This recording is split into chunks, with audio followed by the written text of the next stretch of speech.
Loué soit le précieux sang de notre Seigneur Jésus-Christ et le cœur immaculé de Marie. Comme au temps de Noé, où alors, durant 100 ans, ce patriarche bâtissait l'arche qui devait abriter les créatures animales et humaines repentantes, nous voici dans une configuration spirituellement similaire. En effet, comme au temps de Noé, il y eut deux lignées antécédentes, celle qui aime Dieu, qui est la lignée d'Abel, et celle qui ne l'aime pas, la lignée de Caïn. Au temps de Noé, il y a eu des hommes de la lignée d'Abel qui se sont laissés séduire par la beauté des filles de Caïn, ainsi apostasiant leur foi, en basculant dans une vie dépravée et de péché. Citation de saint Augustin, Cité de Dieu. Car la descendance dont Seth est le père présente aussi le nom de dédicace, à la 7e génération à partir d'Adam, celui-ci comprit Enoch, qui signifie dédicace, et en effet son 7e descendant. C'est lui qui fut enlevé parce qu'il plut à Dieu. Et c'est un nombre remarquable que le nombre de sa génération, à savoir la 7e depuis Adam, nombre qui fut sanctifié par le sabbat. Cependant, si l'on compte à partir de Seth, père des générations distinctes de celle de Caïn, Enoch est le 6e. C'est au 6e jour que l'homme fut fait et que Dieu acheva toutes ses œuvres. Or, son enlèvement a préfiguré l'ajournement de notre propre dédicace. Elle est déjà accomplie, à la vérité, dans le Christ notre tête, ressuscité pour ne plus mourir et lui-même aussi enlevé. Il reste toutefois une autre dédicace, celle de la maison avec un M majuscule, tout entière dont le Christ est le fondement, reposée jusqu'à la fin, quand la résurrection de tous aura lieu, sans qu'il n'ait plus à mourir. Qu'on parle ici de maison de Dieu, de temple de Dieu ou de cité de Dieu, cela est tout un. Quel a été le but de cette numération de la descendance de Caïn, sinon de la conduire jusqu'au déluge, où fut engloutie la race tout entière de la cité terrestre? Lorsqu'on en est arrivé à Lamech, 7e descendant d'Adam, on lui compte autant de fils qu'il en faut pour accomplir le nombre 11 qui signifie le péché. On ajoute en effet 3 filles et une fille. La loi étant donc promulguée dans le nombre 10, d'où vient le célèbre décalogue, assurément le nombre 11, puisqu'il passe outre au nombre 10, signifie la transgression de la loi et par suite le péché. La descendance d'Adam par Caïn, le criminel, s'achève donc au nombre 11, qui signifie le péché. Et ce nombre lui-même se clôt par une femme dont le sexe est à l'origine du péché, par lequel nous mourrons tous. Or ce péché, une fois commis, a été suivi de la volupté de la chair qui résiste à l'esprit. Noéma, en effet, fille de Lamech, signifie volupté. Par contre, en allant d'Adam par 7 jusqu'à Noé, on atteint le nombre 10, conformément à la loi. On lui ajoute les trois fils de Noé, dont l'un est tombé et deux ont été bénis par le Père. En soustrayant le réprouvé et en ajoutant les deux fils approuvés, on obtient le nombre 12, un signe chez les patriarches et les apôtres, parce qu'on le forme en multipliant les deux parties du septenaire, 3 fois 4 ou 4 fois 3 font 12. Il importait de mettre ainsi en lumière ces deux cités. L'une qui commence et finit par un homicide, Lamech aussi avoue à ses deux épouses qu'il en a commis un. L'autre qui commence par celui qui a mis son espérance à invoquer le nom du Seigneur Dieu. Voilà, certes, qu'elle doit être, en cette vie mortelle, l'unique et souveraine occupation de la cité de Dieu, en exil en ce monde. Deux amours ont donc fait deux cités. L'amour de soi jusqu'au mépris de Dieu, c'est la cité terrestre, et l'amour de Dieu jusqu'au mépris de soi, la cité céleste. L'une se glorifie en elle-même, l'autre dans le Seigneur. L'une demande sa gloire aux hommes, pour l'autre, Dieu témoin de sa conscience et sa plus grande gloire. L'une, en ses maîtres, aime sa propre force. L'autre dit à son Dieu, Seigneur, vous ma vertu, je vous aimerai, dit saint Augustin dans la Cité de Dieu. Dieu ne dédaigne pas d'appeler les hommes fidèles ses fils. Aussi, de même que les hommes d'une vie propre sont nommés fils de Dieu. De même, ceux dont les œuvres sont charnelles sont dits de par l'autorité des Écritures, fils de la chair, dit saint Ambroise.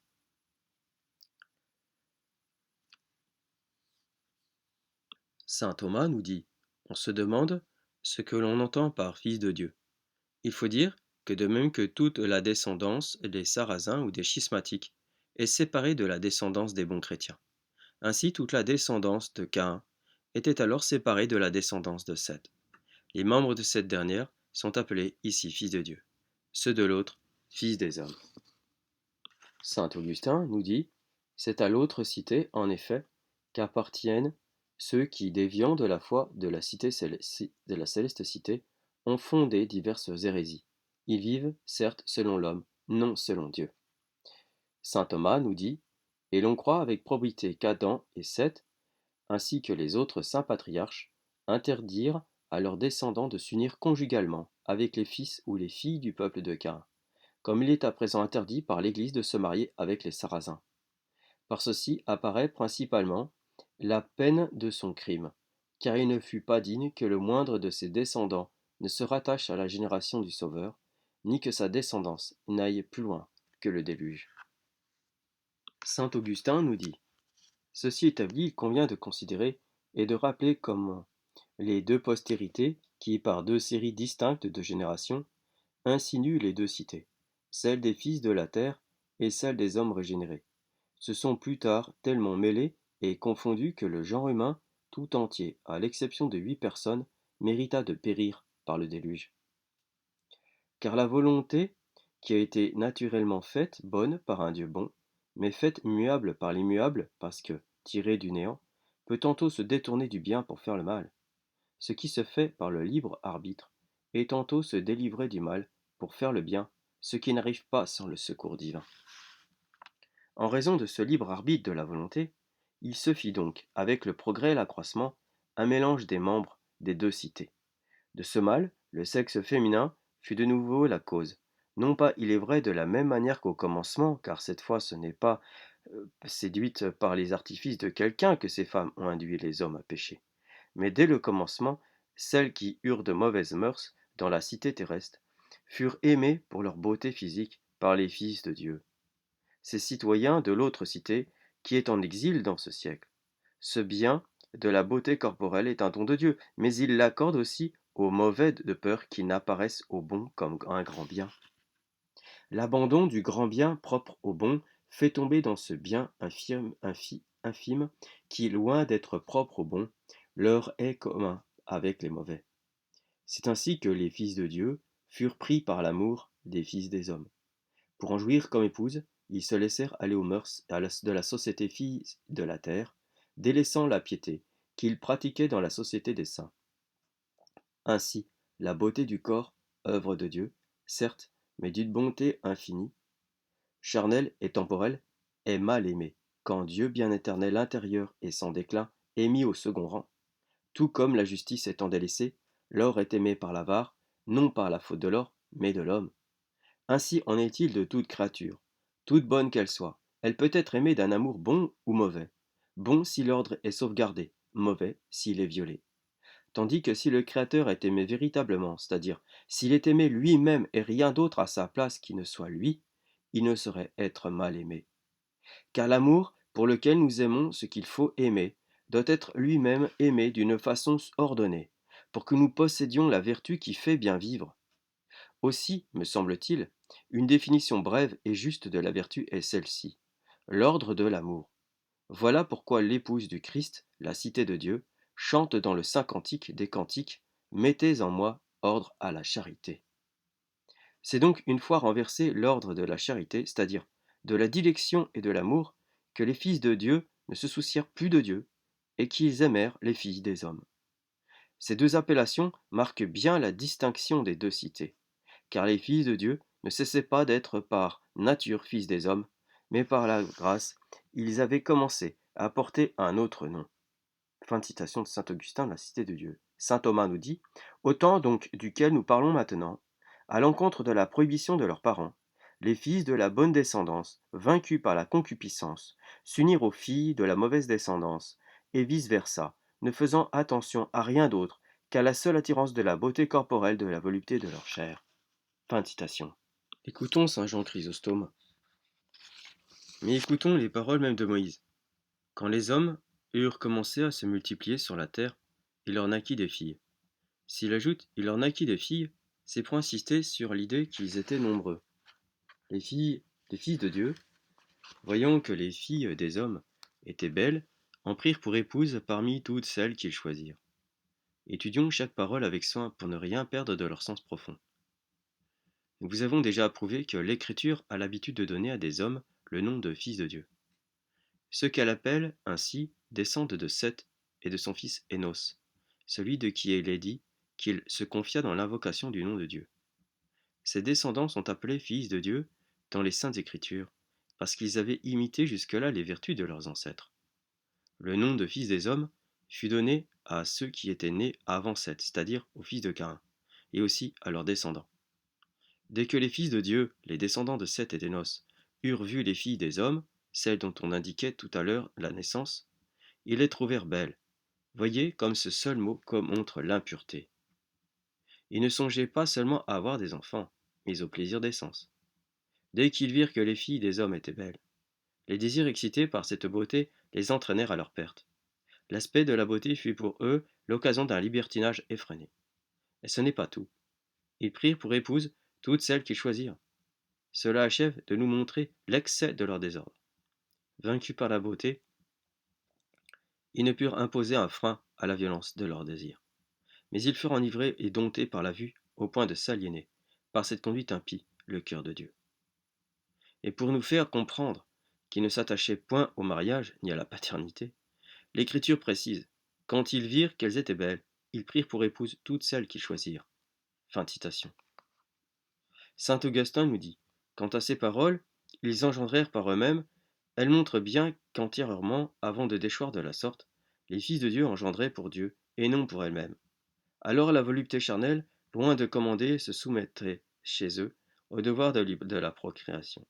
Ils n'engendraient pas une famille qui serait leur gloire, mais des citoyens de la cité de Dieu, leur enseignant comme anges de Dieu, à mettre en Dieu, leur espérance à l'exemple du fils de Seth, le fils de la résurrection, qui mit son espérance à invoquer les noms du Seigneur Dieu, espérance qui les rendrait, avec leurs descendants cohéritiers, les biens éternels, et sous un même Dieu, leur Père, frère et de leurs enfants. Fin de citation. Saint Jean Chrysostome nous dit, cependant, même après leurs actions coupables et leurs pensées impures, admirez encore la bonté de Dieu. Le Seigneur Dieu dit, mon esprit ne restera pas perpétuellement dans ces hommes, car ils sont charnels. Leurs jours seront 120 ans. On peut voir dans ce peu de paroles l'abîme de la miséricorde. Par esprit, il entend ici sa puissance qui nous protège, et il prédit ainsi leur perte. Et pour faire voir que c'est bien de cela qu'il s'agit, il ajoute car ils sont charnels, c'est-à-dire s'abandonnent tout entier aux œuvres de la chair en négligeant les biens de l'âme, et passent leur vie comme s'ils n'étaient formés que de chair, et si l'âme leur manquait. C'est en effet un usage constant de l'écriture d'appeler chair les hommes charnels. Pour les hommes vertueux, au contraire, elle dit qu'ils n'ont pas de chair. Comme ils sont chers, je ne tolérerai pas plus longtemps la souillure de leurs péchés. Vous avez vu combien son indignation était grande, ses menaces terribles. Voyez comme la miséricorde se mêle à cette indignation et à ces menaces. Tel est notre Seigneur, souvent il nous fait des menaces, non pour les accomplir, mais pour nous corriger et ne pas les réaliser. Car s'il voulait punir, pourquoi prévenir? Mais comme il ne voudrait pas, il hésite et diffère toujours. Il attend, il prévient, offrant au coupable une occasion d'éviter le châtiment, fuyant le vice et pratiquant la vertu. Ainsi, il a commencé par menacer d'une destruction générale. Car ces paroles, mon esprit ne restera pas perpétuellement dans ces hommes parce qu'ils sont chers, revient à dire, je ne les laisserai pas vivre longtemps. Pourtant, non content des 500 ans de patience qu'il avait montré pendant toute la vie de Noé, il recule et diffère encore l'effet de son indignation. Il reporte à une époque plus éloignée et leur dit, je vous ai menacé, j'ai annoncé publiquement à la colère que la multitude de vos péchés a justement excité en moi. Cependant, quand je désire le salut, même des pécheurs incurables, et que je ne voudrais faire périr personne, je vous accorde encore un sursis de 120 ans. Si vous voulez vous purifier de vos péchés, revenir à de meilleurs sentiments et pratiquer la vertu, vous éviterez le châtiment qui vous attend. Quelques personnes pensent que ce nombre de 120 ans est le terme de la vie. Ce n'est pas là ce que Dieu veut dire, mais il veut montrer jusqu'où va la patience qu'il conserve encore après tant de péchés. Dieu leur annonce ainsi d'avance que son indignation déborde. Ensuite, voulant leur donner un temps suffisant pour se repentir, pour échapper aux effets de son indignation, il dit: Le temps de l'homme ne sera plus que de 120 ans. Autrement dit, j'attendrai encore, j'ajouterai à ces 500 ans, pendant lesquels cet homme juste les a suffisamment avertis, de renoncer à l'iniquité, de se convertir à la vertu. Maintenant, encore, malgré tant de patience dans le passé, je leur fais la promesse de les supporter 120 années de plus, afin qu'ils emploient comme il convient le temps qui s'écoulera encore, afin qu'ils s'écartent de l'iniquité et se convertissent à la vertu. Fin de citation de Saint Jean Chrysostome. Saint Jean Chrysostome nous dit encore: Il ne suffit point à Dieu de promettre 120 ans. Il commanda au juste de construire une arche, dont le seul aspect suffisait pour raviver la mémoire, et ne permettait à personne d'ignorer la grandeur du châtiment à venir. Car ce seul fait que ce juste, qui était parvenu à la vertu du plus haut, construisait l'arche, la vertu la plus haute, construisait l'arche avec tant d'ardeur, devait suffire pour inspirer à ceux qui n'étaient pas dépourvus de sens l'angoisse et l'épouvante, pour leur persuader d'apaiser enfin Dieu, qui leur montrait ainsi sa clémence et sa bonté. Saint Jean Chrysostome poursuit: Il avertit par la fabrication de cette arche ceux qui s'étaient rendus coupables de péchés si graves de réfléchir à leurs actions, de venir à résipiscence pour échapper à la colère. En effet, ce n'était pas un délai de courte durée qu'offrait au repentir la construction de l'arche. Le temps, certes, était considérable, suffisant, s'ils n'avaient été plongés dans l'ingratitude, dans l'engourdissement stupide qui les empêcha de corriger leurs erreurs. Il était naturel que chacun d'eux, voyant l'homme juste qui construisait l'arche, que chacun d'eux, averti d'ailleurs de la colère divine, se repentît de ses fautes. Il suffisait de vouloir. Mais ce délai ne leur fut d'aucune utilité. Ils ne se sont pas repentis. Ce n'est pas parce qu'ils ne pouvaient pas se repentir, mais parce qu'ils ne le voulaient pas.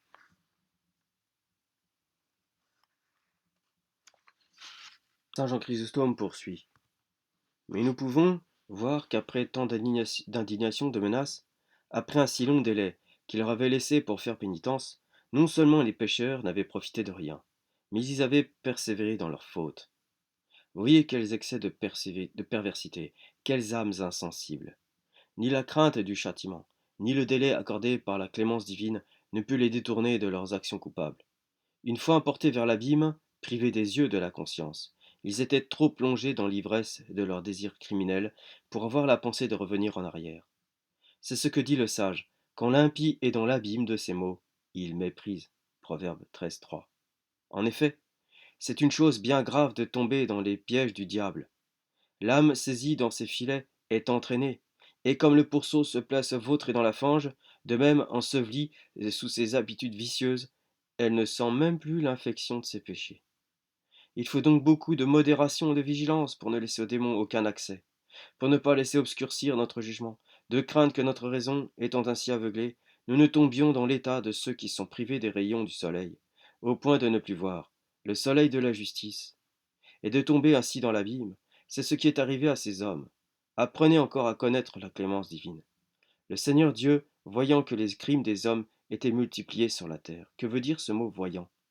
Le Seigneur ignorait-il cela? Non, certes. Mais l'Écriture sainte ménage toujours notre faiblesse.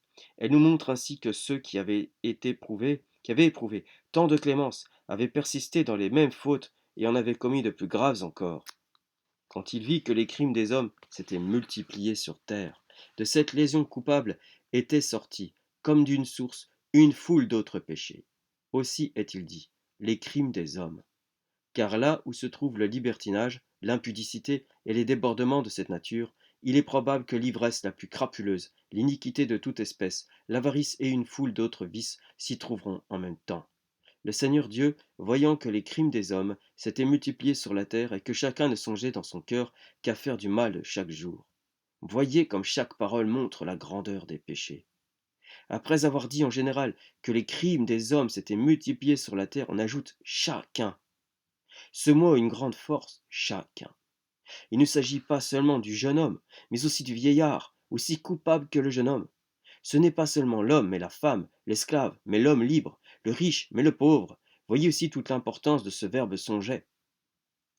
Ce n'était pas seulement des fautes dues à l'entraînement, mais préméditées dans le cœur. Ils y pensaient à toute heure, et ils y mettaient toute leur ardeur, et ils ne ressemblaient pas à ceux qui, après avoir succombé une fois ou deux au péché, s'en détournent ensuite, mais ils se livrent avec joie à faire le mal. Ils le faisaient avec fureur, se relâchent et sans hésitation. Ce n'était pas pour un temps plus ou moins court, mais constamment. Enfin, ils y consacraient toute leur vie. Voyez quel comble d'iniquité! Voyez comme ils n'avaient pas d'autre désir que celui du crime, et comment tous les âges y apportaient leur contingent. Chacun, est-il dit. L'âge le plus tendre n'en était pas exempt, malgré son innocence ordinaire. Mais dès le berceau, on luttait de perversité, et l'on cherchait mutuellement à se surpasser en actions coupables, dit saint Jean Chrysostome. Il dit aussi, Dieu, voyant que la malice des hommes qui vivaient sur la terre est extrême, que chacun d'eux dès sa jeunesse appliquait au mal toutes les pensées de leur cœur, de son cœur. Ces paroles montrent manifestement que les jeunes gens dépassaient les vieillards, que les vieillards étaient comme les jeunes gens dans le délire, que l'âge même de l'innocence était précipité dans la corruption. Et le Seigneur se demanda, mais pourquoi il avait fait l'homme sur terre? Voyez quelle expression ordinaire est appropriée à notre faiblesse. Il se demandait signifie il se repentit. Ce n'est point que Dieu puisse se repentir, non certes, mais l'Écriture sainte nous parle suivant les habitudes humaines, pour nous montrer combien étaient énormes les péchés qui avaient excité à ce point la colère du Dieu de clémence. Et le Seigneur se demanda pourquoi il avait fait l'homme sur terre. Ne l'ai donc pas créé pour qu'il tombât dans un malheur pareil et qu'il fût lui-même l'auteur de sa perte? Est-ce pour cela que dès les premiers jours je l'ai honoré de tant de gloire, je l'ai environné de ma providence, dans l'intention de lui faire choisir la vertu et fuir sa destruction? Puisqu'il a abusé de ma bonté, il vaut mieux couper court désormais à sa perversité. Le Seigneur Dieu réfléchit et dit, j'enlèverai de la surface de la terre l'homme que j'ai créé, et après l'homme, et avec l'homme les troupeaux, les reptiles et les oiseaux du ciel, parce que je me suis demandé pourquoi je les avais créés. Fin de citation. J'ai fait, dit-il, tout ce qui dépendait de moi.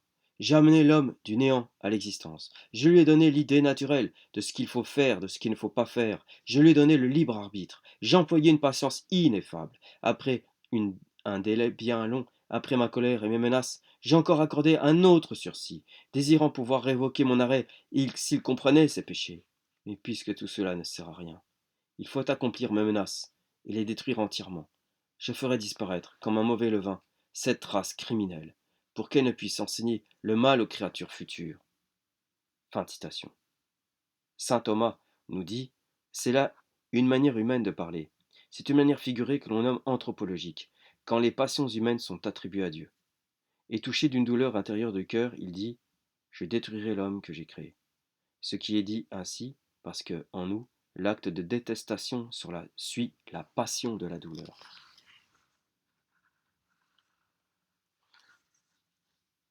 Aujourd'hui, alors que la quasi-totalité de la population ne pense qu'à pratiquer la triple concupiscence, en rejetant la volonté de Dieu alors que le jour du jugement dernier est proche, nous pouvons en déduire que nous sommes dans une semblable configuration au temps de Noé. Nous sommes également comme au temps de Ninive, avant le châtiment prophétisé. Les Ninivites ont fait pénitence et ont été épargnés. Eh bien, privés des sacrements valides et licites concernant la Sainte Eucharistie et la confession, Dieu n'a pas et n'aura jamais le bras raccourci pour le cœur sincère et repentant. La sincérité de cœur se mesure et se témoigne d'une volonté de faire pénitence pour réparer ses fautes et trouver grâce aux yeux de Dieu, et par amour pour Dieu. Cette sincérité prouve que le cœur et l'âme sont bien vivants puisqu'ils sont animés par amour de Dieu, c'est-à-dire une volonté de faire le bien, de faire la volonté de Dieu. Voici la lecture du combat spirituel, livre Le combat spirituel du révérend Père Laurence Coupoli. Nécessité de la pénitence. Le péché doit être expié par la pénitence, et la pénitence seule peut expier le péché. La pénitence seule peut expier le péché. Il n'y a que deux chemins pour aller au ciel, l'innocence et la pénitence. Si par le péché l'innocence a fait un triste naufrage, il ne reste que la pénitence pour se sauver. Heureux encore que Dieu nous donne le temps de la faire en ce monde, pour ne pas subir une peine éternelle dans l'autre. Pensez-y bien. Saint Pierre, parlant aux Juifs, leur représenta si vivement l'horreur du crime qu'il avait commis en mettant à mort Jésus-Christ, le Saint des Saints, que ses auditeurs touchés, consternés et fondant en larmes, s'écrièrent tous de concert. Ah, mes frères, que ferons-nous donc, et que deviendrons-nous? Viri, fratres, quid faciemus? Faites pénitence, leur dit saint Pierre. Penitentiam agite, car je vous annonce, au nom de Dieu, même que, si vous ne faites pénitence, vous périrez tous. Nisi penitentiam egeritis, omnes similiter peribitis. Ce qu'il leur disait, il nous le dit à nous-mêmes. Faites pénitence, vous avez été pécheurs, soyez pénitents. Sans la pénitence, jamais vous n'obtiendrez le pardon. Jamais vous ne rentrerez en grâce avec Dieu. Jamais vous n'entrerez dans le ciel. Vous serez éternellement malheureux, réprouvé et maudit. Omnes similiter peribitis. Faites pénitence. Penitentiam agite. Penitentiam agite. Ainsi se sont conduits tous les saints, autrefois pécheurs. Voyez un David qui a toujours son péché devant les yeux pour le déplorer. Voyez une Madeleine inconsolable dans sa douleur. Voyez une sainte Pélagie noyée dans ses larmes. Voyez un saint Augustin gémissant tous les jours de sa vie. Voyez tant d'autres saints pénitents livrés à toute l'amertume de leurs regrets, ensevelis dans les antres et les cavernes, et faisant retentir les forêts de leurs soupirs et de leurs sanglots. Pécheurs comme eux, et peut-être plus qu'eux, faites pénitence avec eux. Penitentiam agite, sans quoi un malheur éternel sera votre partage. Mais quelle pénitence faut-il faire pour obtenir de Dieu le pardon? En voici les caractères sacrés. Pénitence prompte, ne différez pas. Aujourd'hui vous vivez, demain peut-être vous ne serez plus. Pénitence sincère, que votre cœur soit brisé de douleur. Les hommes voient le dehors, mais Dieu sonde le fond des cœurs. Pénitence sévère. Plus les péchés ont été grands, plus la pénitence doit être rigoureuse. Péché plus multiplié, plus réfléchi, réitéré par de tristes rechutes, dès lors pénitence plus étendue, plus sévère et plus rigoureuse. Pénitence universelle. Tout a péché en vous, tout doit être puni. Pénitence d'esprit, pour tant de mauvaises pensées. Pénitence de cœur, pour tant d'affections coupables. Pénitence de corps et des sens, pour tant de satisfactions criminelles. Tout a été infecté par le péché. Tout doit être lavé et purifié par la pénitence. Pénitence conforme à l'espèce et à la qualité des péchés. Vous vous êtes malheureusement répandu et dissipé dans le monde. Condamnez-vous, autant que votre état le permet, à la retraite et à la solitude. Vous vous êtes attaché au bien de la terre. Faites de plus abondantes aumônes. Vous avez donné dans des excès détestables. Expiez-les par des jeûnes. Enfin, pénitence constante, et qui dure autant que de votre vie. Un seul péché mortel suffirait pour pleurer pendant la vie tout entière, et pendant des siècles entiers. Que sera-ce de tant de péchés, et de si grands péchés? Penitentiam agite. Pensez-y bien. Peut-être n'y avez-vous jamais bien pensé. Votre péché crie sans cesse contre vous devant Dieu. Faites-lui entendre la voix de vos gémissements et de votre douleur.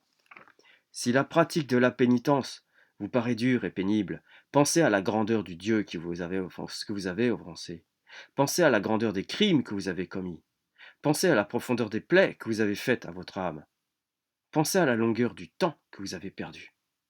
Pensez au nombre des grâces dont vous avez abusé. Pensez au sang adorable de Jésus-Christ que vous avez profané. Pensez à la rigueur du jugement que vous avez à subir. Pensez surtout à l'horreur des peines éternelles que vous avez méritées. Hélas, nous devrions déjà depuis longtemps être précipités au fond des enfers, sans espérance, sans retour, dans la rage, la fureur et le désespoir. Ah, que ces réflexions nous engageront puissamment à la pénitence si nous le méditons devant Dieu. Après tout, si la pénitence est difficile et pénible, Dieu l'adoucira par sa grâce.